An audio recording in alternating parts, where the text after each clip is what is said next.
What's up, guys? Island Kordovich, Mr. Knuckles and Knives. We are live at Bkfc 85 weigh-ins. They just finished up here. I'm sitting here with the one and only Quentin QG Gaskins. How you doing, brother? What are you feeling about these fights? Oh man, I'm feeling good. Man.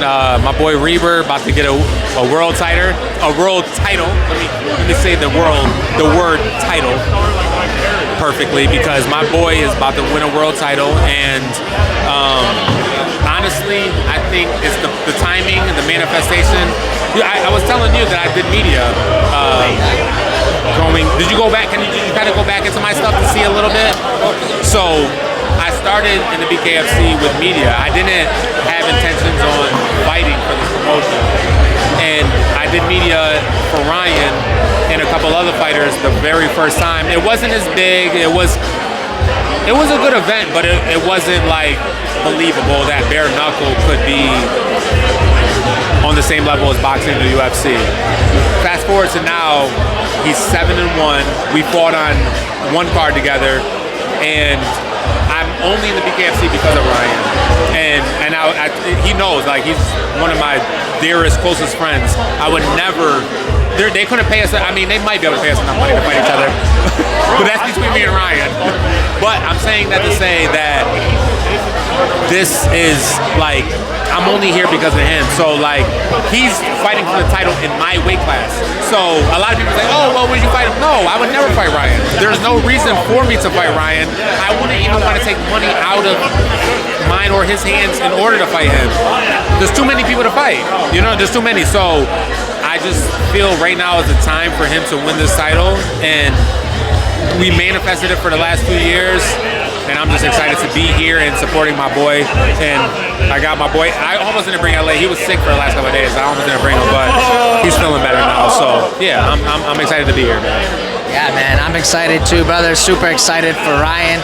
I love the relationship that you and him have, and you know what, man? I'm glad you chose to fight, bro, because you're exciting to watch. You know, your last fight was in New Jersey. Your last fight was in New Jersey. You got a spectacular finish. Just wondering, well, do you have any news on your next fight? They sent me a text yesterday and offered me a January 17th fight in Mohegan Sun. I believe that's Connecticut. There's a lot of Mohegan Sun, so I don't know exactly where. They said Northeast, so either Connecticut, Pennsylvania, something like that. And but they offered me a guy that fought on the card that I fought on, but he lost like 2 fights before me. I mean, I wouldn't mind fighting him, but he was in my locker room and stuff like that, and you know, I kind of had, you know, but at the same time, you know, he lost. I don't think he'll accept the fight. Like, I'm not even saying it like big-headed or anything like that, but I don't think he'll accept the fight. It was fought on that same. He fought on that same card. He lost. It was bloody, and he was bloody, and then they stopped the fight after the first round. He got dropped like 2 times. I think he dropped the guy once too, but he was super bloody, and they stopped it.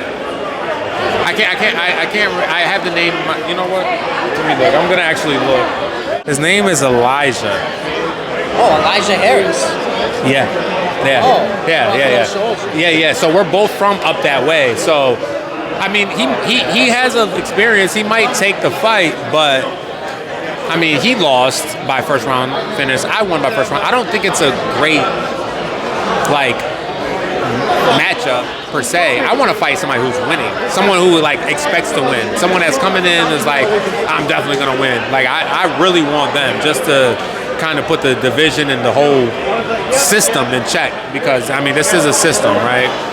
You know, so I definitely think that he's a great opponent, but I don't think it's the best matchup for us right now. And I like the guy, so we'll see what happens. But if he accepts it, and I told him 140, but they're saying 45. I don't fight at 45. I took the fight short notice and fought at 45. I fight at 35. I'll fight him at 45, but I don't think he really I don't think he should take it. Off of losing his last fight, I don't think he should take it. But if he does, he does. So that's really where I'm at with that. I got you. Yeah, you know what? I've had the privilege of having Elijah Harris on the podcast previously, and prior to that loss, he actually won 2 consecutive fights in 7 seconds. Yes. All together? Yeah, 7 seconds both fights. He set a record. He's the only guy to do it. But see, that's not enough. That's not enough ring time. That to like outside. I know he's done MMA. I know I've seen him fight.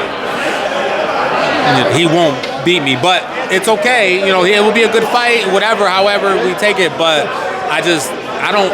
He was in my locker room.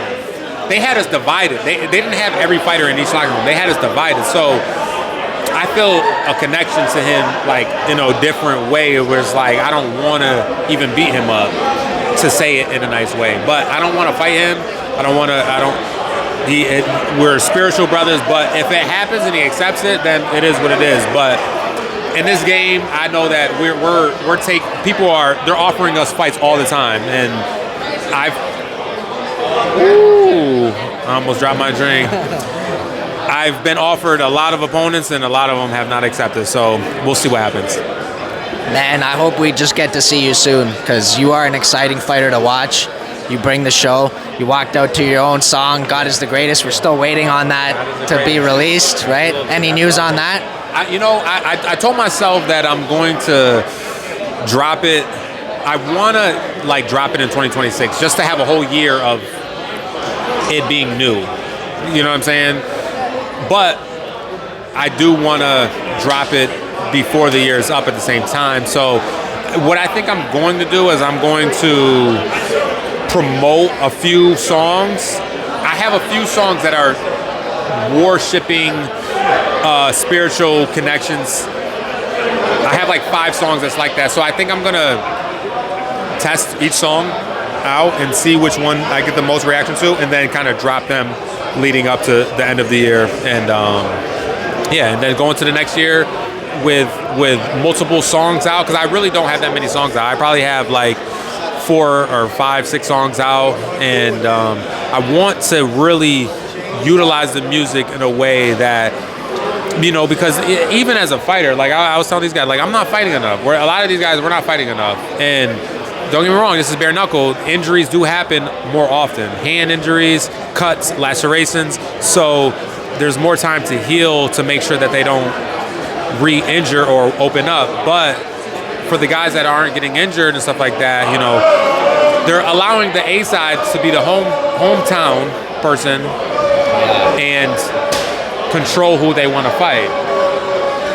Their system is great. They're doing great, but a lot of guys don't want to fight good fighters. They'll look you up and be like, fuck no, give me somebody else. You know what I'm saying? So, and before I got my first Bkfc fight, I had 10, 12 guys pull out, and my coaches was like, yo, take everything down. I had to take everything down just to get somebody to accept the fight. And it's I don't really want to have my career based on having to do that. You know what I'm saying? I want to fight guys who think they're good. Bottom line, if you think you're good, I'm 135, 140, okay? Will I fight at 145, 150? Yes, but at the same time, I walk around about that. So I'm not saying that I won't. I'm just saying that I shouldn't, but I will. So I took that last fight on a week's notice. I weighed in. It was supposed to be 140. I could only get to 44. I was 159 when I got the call. So what's that? 14 pounds? Yeah, 14 pounds in a week, and I drove. So I'm cutting weight driving.